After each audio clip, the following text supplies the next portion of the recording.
Captain Elias Monroe stood knee-deep in a drainage ditch off Highway 77, watching the clouds build like a threat whispered too long. His poncho flapped in bursts, boots half sunk in mud, rifle sealed tight in its waterproof sheath. He hadn't said anything in 5 minutes, not since the first roll of thunder muttered from beyond the tree line. The alien vanguard had arrived 2 days ago. They called themselves the Thalvaxi, and their landing was nothing subtle. Atmospheric shudders, infrared blooms, a corridor of shock waves across eastern Texas. They came down in spear formations, every ship symmetrical like a war diagram, all gleaming alloy and triangulated armor. Local air defenses hadn't even fired. No need. The invaders weren't interested in aerial combat. They wanted the ground. But they hadn't done their homework. At first, Elias had doubted the reports. The Thalvaxi scoffed at Earth's biosphere. Their commander, a lean-bodied male named Vextran Kor, had transmitted a broadcast on open frequency. Your weather is disorganized, volatile, it lacks tactical utility. That was the phrase that made Elias laugh. Tactical utility. As if nature owed them cooperation. "Captain," said Sergeant Ivan Reyes, crouched beside a camouflaged uplink node, "they've entered the floodplain. Advance units heading south-southeast. 30 minutes from full contact, maybe less." Elias grunted. "Any air coverage?" "Pulled back, wind shears punching up to 80 knots. "Good." The Thalvaxi hadn't paused their march. They were engineered for battlefield dominance. Interlocking armor, bipedal stability, neural-linked squad cohesion, shields tuned for radiation, vacuum exposure, corrosive fog. But they didn't account for thunderstorms. Not Earth's. Not the kind that could shear trees, flip semis, or drop lightning like artillery. Elias checked the barometer again. Falling. Fast. The front was moving in hard from the northwest. Dense cumulonimbus buildup, deep moisture layers. Satellite feeds had warned of extreme convective activity, and sure enough, local radar was screaming. Vertical velocities were off the charts. Pressure drops spiked. Hail signatures lit up along the invasion corridor like rows of landmines. The Thalvaxi didn't understand what they were walking into, or what was about to fall onto them. At 6:13 p.m., the storm struck. It didn't arrive. It detonated. The first blast of wind tore through the floodplain, flattening saplings and throwing loose branches like daggers. Sheets of water hammered down sideways, visibility dropping to 15 feet, then 10, then near narrow. Temperature plunged 15 degrees in under 10 minutes. The Thalvaxi command walkers, tall, four-legged beasts with directional sensor turrets, began to stutter, their external lenses fogged. Hydrophobic coating peeled in the wind shear. Neural control relays started misfiring under electrical stress. One of them slipped. Elias saw it through his scope, magnified threefold. The left anterior leg sank into saturated loam, then twisted. The support actuator faltered. The whole unit lurched and tipped, crashing into the riverbank with a crunch audible even through the storm. Then came the lightning, forked, furious, unapologetically precise. It struck a shielded transport first. The bolt bypassed armor via a high-impedance junction in the emitter rings. The resulting pulse fried the command matrix instantly. Every Thalvaxi unit linked to that node seized mid-step. Stasis protocols misfired. Some froze in place, legs twitching. Others collapsed. Then another bolt landed, then 4, then 7. Within 2 minutes, 6 transports were disabled. 3 ground skimmers flipped from sudden wind shifts. Another tried to ascend and was caught in an updraft so violent it shattered its lift stabilizers.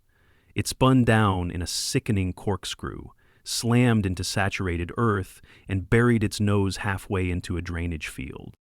Elias watched, stunned. "They're not even returning fire," Reyes said, voice barely audible over the rain beating on her helmet. "They can," Elias said. "Their targeting optics are blind, their relays are shorting. That armor's designed for vacuum and acid, not freshwater dumping from the stratosphere." Lightning flashed again. One strike clipped an exposed weapon node on a Thalvaxi squad leader. The unit jerked violently and fell backward, smoke pouring from its eye sockets. At 6:26 p.m., comms picked up open-frequency chatter. It wasn't human. It was panicked. The Thalvaxi were speaking in clipped bursts, their command dialect breaking down under stress. Elio didn't understand the words, but the tone was universal. Confusion, damage reports, requests for evac. They hadn't just underestimated Earth. They had insulted it. And Earth, in return, had answered, like a wounded beast with teeth made of thunder and lungs of sky. Medically, the aftermath was gruesome. When the field was finally secured, by nature more than humans, Elias's squad moved in with full protection. Respirators, insulated suits, insulated boots. They didn't touch anything barehanded. Several Thalvaxi bodies had suffered full neural burns. Their internal command filaments, similar to spinal cords, had overheated and liquefied under lightning surge. Others were intact but twitching, showing signs of induced neural storm trauma. Muscular contraction beyond safe limits, involuntary spasms. One twitched so violently his exosuit broke from the inside. Corpsmen ran triage protocols on the survivors. 2 had dislocated limb joints from impact shock. Another showed extensive dermal bruising under armor, likely from hail the size of golf balls. Another had aspirated water from a breached respirator seal. He was pulled out by drone evac, non-responsive but still alive. The field medics didn't celebrate, they documented, monitored vitals, logged injury timelines. It was ugly work, but it mattered, because now there was evidence. The Thalvaxi weren't invincible, they were unprepared. Their arrogance had told them that Earth was primitive. The sky had told them otherwise. And Elias, soaked, sore, exhausted, never fired a round. He hadn't needed to. The Earth had drawn the first blood. By the next morning, the floodplain was still draining, and the storm had rumbled east. The skies had cleared in the cruel, crisp way they always did after violent weather. Mist curled in the dips of the lowland, and the mud glittered under shafts of reluctant sun. Captain Elias Munro crouched beside a shattered Thalvaxi support unit, its leg twisted at an unnatural angle. Water pooled in the indentation where its sensor dome used to be. The faint smell of scorched polymer and wet soil mingled in the air. "Any more survivors?" he asked. Reyes tapped her tablet. 5 stabilized, 4 unresponsive but breathing, 1 coded overnight. Systemic shock, electrolyte imbalance, possible myopathy. Elias nodded, eyes scanning the horizon. "Any humans injured?" 2 sprains from transport retrieval. 1 case of mild hypothermia, all minor. We kept everyone dry and grounded. He stood, knees popping slightly. "We're making camp at the tree line. We're not pressing forward until we know the next front's direction." The Thalvaxi had retreated, what was left of them anyway. The units that could still walk or crawl had limped north under air cover. Surveillance drones tracked them to a temporary holding site built around a former water treatment plant. A miserable shelter. No reinforcements had landed. What they had instead was confusion. In silence. Inside the forward field tent, U.S. Meteorological Liaison Dana Horvath clicked through storm telemetry, her voice sharp with barely restrained vindication. This wasn't just bad luck. That was a mesoscale convective system amplified by a ridge pattern west of Amarillo. It had a downdraft core that hit 60 miles per hour, and some of the lightning was positive polarity ground strokes, more energetic. Can punch right through standard metallic shielding. Elias blinked. So it wasn't just a thunderstorm. It was the kind that makes the weather service sweat. Dana grinned.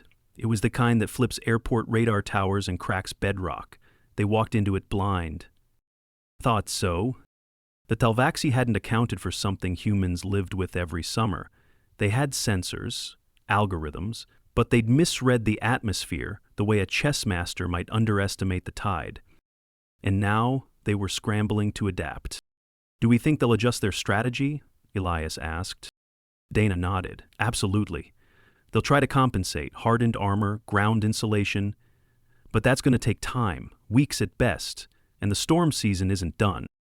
As if to punctuate her words, thunder rolled again, this time from the south. The atmosphere wasn't finished talking. By afternoon, the Thelvaxi attempted a countermove. 3 scouting vessels skimmed low across a dry ridge east of Dallas, moving cautiously, weapon arms stowed. Recon satellites picked them up, and Elias approved passive observation. No interference, no aggression. It didn't last. The first vessel stalled mid-air. Power loss. Sensors later showed a static buildup so severe it overloaded flight capacitors. The second hit an updraft column rising from pavement heat. It lost lift control and clipped a power line, sparking hard before veering into a field and tipping over. The third made it halfway. Then a gust front ripped in, dragging topsoil like smoke across the flatlands. Visibility vanished. A microburst punched straight down, hammering the vessel's stabilizers. The ship spiraled, corrected, then clipped a mesquite tree and crumpled into the ground. Elias watched it all from the command trailer, audio muted. Nature was fighting back with zero hesitation and no discrimination, and the Thelvaxi had no feel for it. They treated terrain as coordinates, weather as static.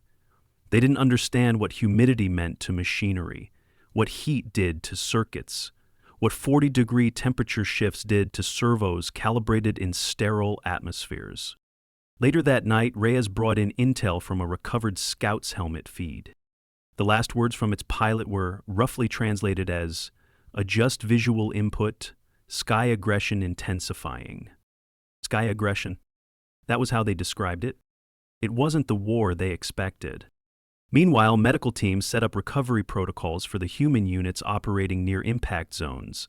Elias insisted on proactive treatment. No cutting corners. Hydration checks every 4 hours. Watch for soft tissue inflammation.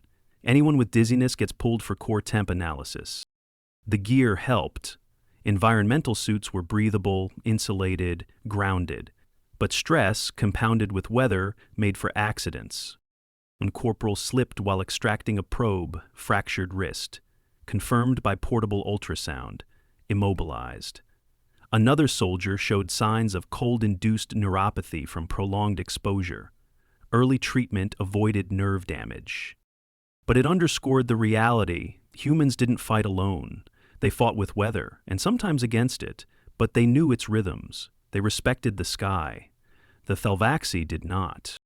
And that ignorance kept hurting them. 3 days later, the second wave came. Newer units, bulkier chassis, insulated armor, shield emitters redesigned for multi-frequency dispersal. They moved in columns through the plains west of Fort Worth. And then the hail started. Quarter size at first, then walnut, then baseball. Some of the faster chunks broke windshields on civilian cars parked 30 miles away. On Thelvaxi hulls, it dented exposed panels, cracked sensor casings, and rattled units like they were inside a drum. Elias was in the forward observation station when it hit. He watched through reinforced glass as the alien walkers slowed, twisted, and staggered. Their advance faltered. And that's when he ordered the jammers activated. Not weapons, just localized microwave interference, enough to confuse heat sensors, scramble redundant inputs, and mask ground vibrations. The Thelvaxi lost coordination almost instantly.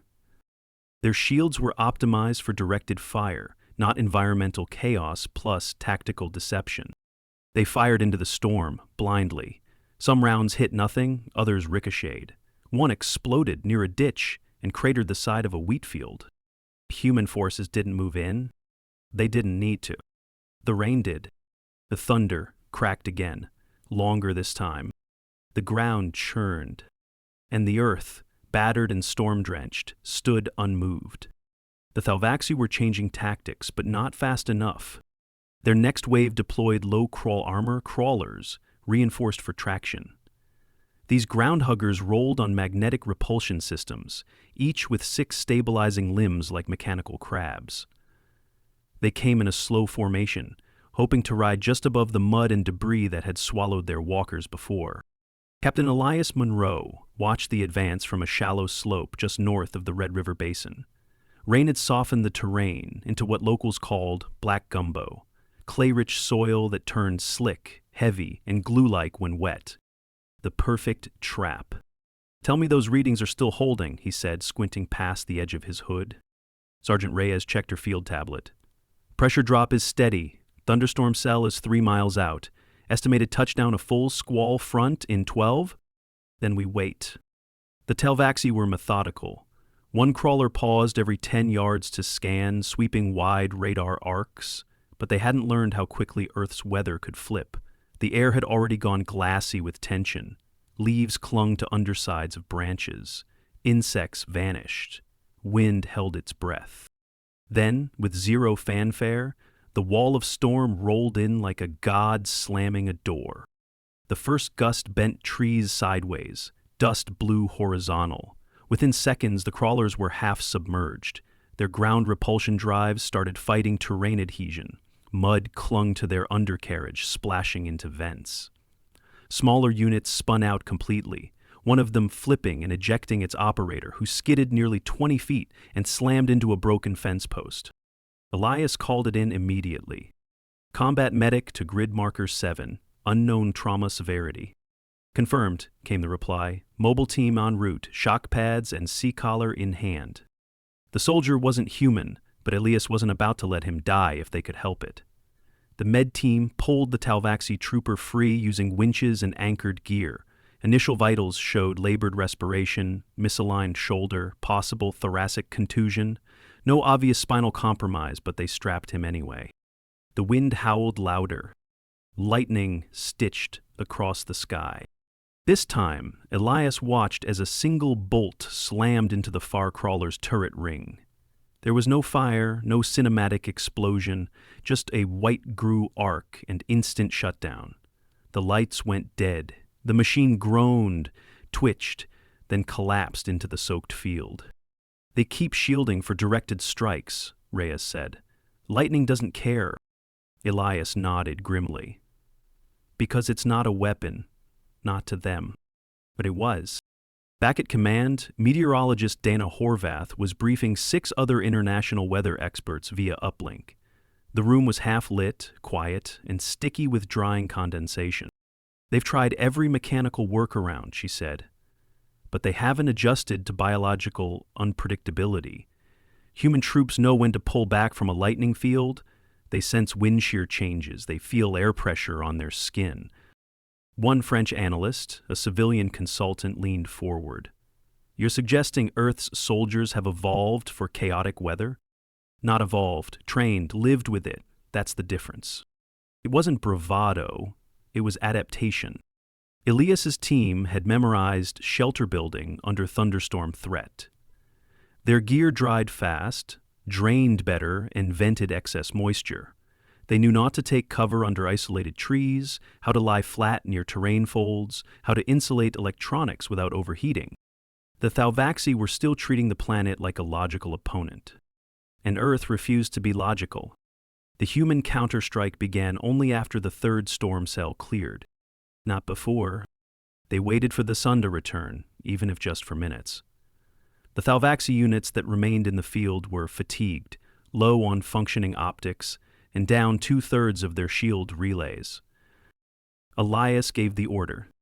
2 squads moved under cover of fog, flanking the edge of the basin. No shots fired yet, just careful advance. The enemy had no working aerial support left in the region. Too much electromagnetic interference, too many broken stabilizers. The drones they launched rose 20 feet before spiraling like wounded birds. When human forces hit the edge of the enemy formation, they didn't charge. They surrounded. No glory, no yelling, just precise capture operations. By sundown, 21 Talvaxi had been taken alive, 7 dead, 4 more severely wounded. None of them died from direct combat. Every loss came from weather exposure, crush trauma, or internal system failure caused by atmospheric overload. Elias didn't celebrate. He walked the field with the medical team, checking each body, tagging the ones still warm for attempted resuscitation, even the enemy. And one still had a pulse. Barely. The field medic knelt beside it, called for insulated pads, and began warming the alien's limbs. Hypothermia? Elias asked. Secondary, the medic replied. Primary looks like flashover current through both legs. Muscles are stiffening already. Any chance? Too soon to tell. Might lose a limb if circulation doesn't return. We'll evac. No one cheered. Weather didn't pick sides. But it didn't have to. It just needed to be understood. And Elias's team did. The following morning, a full assessment was issued to Central Command. The summary was simple. Thalvaxi tactical breakdown due to environmental miscalculation. Recommend defensive posturing in all known meteorologically active zones. Strategic reinforcements not advised during storm season. Dana dropped a printed copy on Elias's desk. He skimmed it once. That's a white flag recommendation, isn't it? More like a stay put and pray. Elias exhaled. We'll still need forward patrols. You'll have them, but at this rate, we're just keeping score. That night, with rain still dripping from the eaves of the command trailer, Elias sat with Reyes and 3 other officers in silence. No jokes, no toasts. Only the quiet crack of distant thunder rolling in again. The war wasn't over, but the terrain had chosen its ally, and the skies weren't done yet.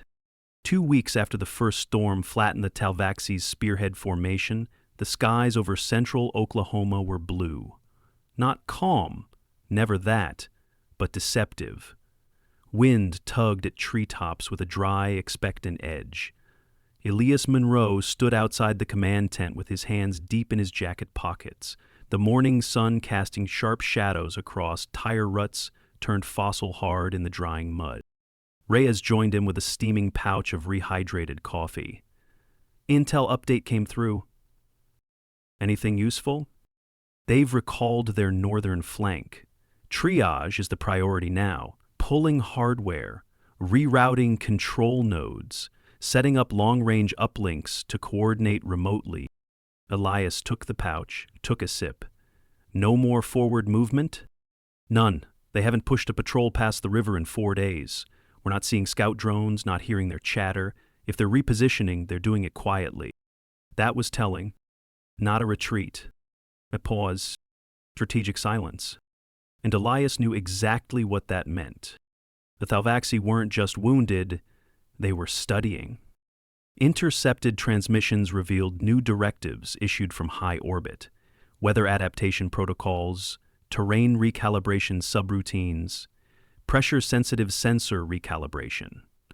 They had begun cataloging local meteorological patterns, uploading seasonal fluctuation curves, even ingesting historical storm data. They were learning. It made sense. You couldn't stay in a war without understanding the ground under your feet. But understanding Earth's weather didn't come from graphs. It came from experience. And their crews had none. What they had were trauma logs. Their med units were working overtime. Of the 87 Thalvaxi admitted to their triage hub, 41 had electrical injury symptoms, most with peripheral neural damage. 3 suffered from compartment syndrome in limbs where hydraulic pressure failed and edema flooded the joint. 17 were undergoing slow detox from microbial infiltration, a result of subdermal breaches during prolonged water exposure. And 8 had died days later, not from wounds, but from infection. Their immune systems weren't designed for Earth's bacterial onslaught. A simple case of rainwater entering a cracked armor seam had turned lethal. Earth, it turned out, didn't need to aim. It just needed time. Elias reviewed the medical logs himself. VNN, the triage unit's lead medic drone, walked him through it. This one here, Ven said, highlighting a record, was struck near a barbed fence while withdrawing from a collapsed recon pod. No external trauma, but suffered autonomic dysregulation. Blood pressure collapsed. Core temp fell below survivable threshold. Died before evac. Shock? Indirect. Cold water immersion without recovery window. No adaptive layer. Their systems aren't buffered for rapid thermal flux. Elias tapped the screen. We had troops exposed to that same water. Bennett nodded. With insulated gear, wicking fibers, and field protocol for core rewarming, the Thalvaxi don't layer, they seal. And once the seal breaks, they drown in their own suits. No embellishment, no irony. Just truth. That night, Elias called for a quiet unit meeting under a camo net strung between battered tree stumps. The war wasn't over. But the battlefield had changed. We've all seen what happens when arrogance meets climate, Elias said. But we don't gloat. We don't point fingers. We keep learning. We keep observing. Because one day, they might get it right.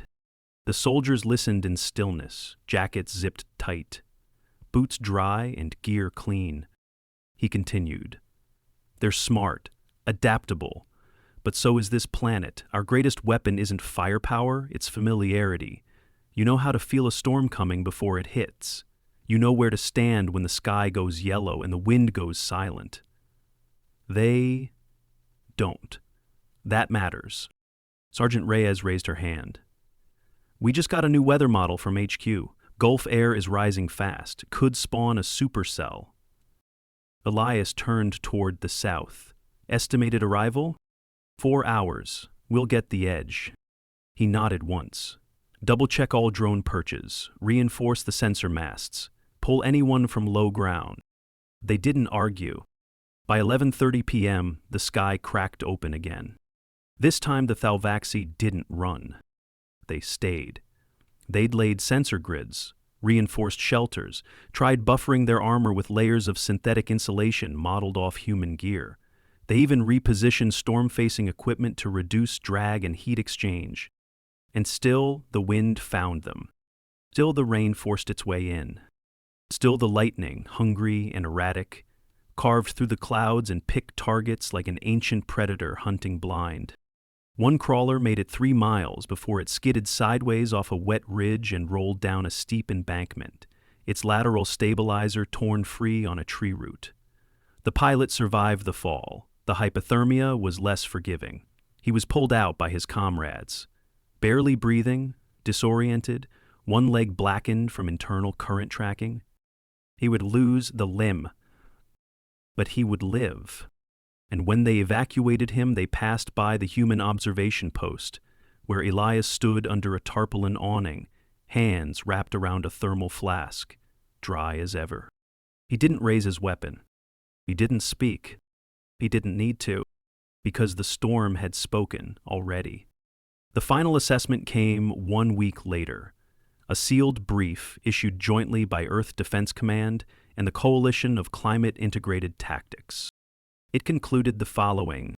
The Thalvaxi invasion suffered a 62% equipment loss, directly attributable to meteorological factors. Combat casualties were exacerbated by insufficient biological adaptation protocols and terrain misinterpretation. The storm season rendered continued offensive action unsustainable. The invasion paused, not because the humans had overwhelmed them, but because Earth had. The Thalvaxi never issued a formal surrender, but they never advanced again, and on a cloud-thick morning in mid-June, they initiated withdrawal procedures. Their remaining forces rose on vertical ascent vectors, scanning the sky with infrared sensors now tuned to read the patterns they had once ignored. Captain Elias Monroe watched them go from the ridge above the basin. Not triumphant, just certain. The Earth hadn't just defended itself. It had taught a lesson. Not with weapons, not with technology, but with wind, with water, with thunder that remembered. And Elias, battered boots planted in sun-dried mud, let the silence wash over him. It was not peace, but it was enough.